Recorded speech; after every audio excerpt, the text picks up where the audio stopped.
In this video, we will cover the concept of what do you mean by Secure Socket Layer, that is SSL.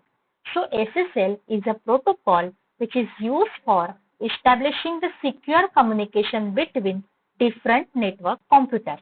Whenever a client will browse any data from the web browser, that time the request will be transferred from web browser to web server. And this request is transferred in the form of encrypted format. Whenever server will capture that data, that time they are sending the response in the form of data to web browser.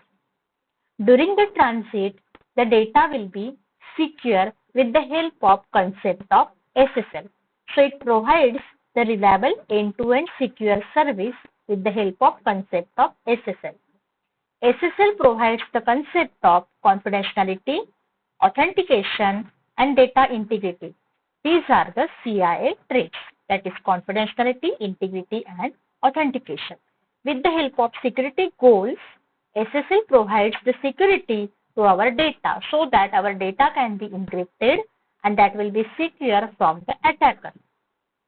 In case of SSL, it can prevent the attack like eavesdropping, tampering, and forgery of data, because with the help of SSL, your data in the form of encrypted format, so that no one can tamper, no one can forgery of your data.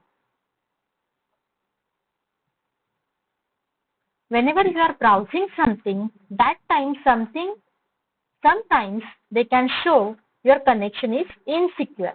That time you are showing this symbol on your web browser. That is called as your normal HTTP traffic. And whenever you are browsing with the help of this SSL, that time this symbol will be showing on your web browser. So we can say that your site is secure, and it is called as secure HTTPS.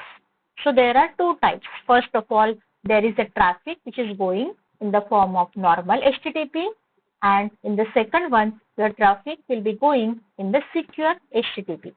Whenever we are using the concept of HTTPS, that time your connection is secure and you are browsing your data and you are sending your information that is in the form of encrypted format. And whenever you are using a normal HTTP traffic, that time your data is not encrypted. So how you can secure your information? The first thing is you have to use the connection that is private. You have to use the incognito mode whenever you are browsing, so that your information cannot be captured. That is the concept of SSL.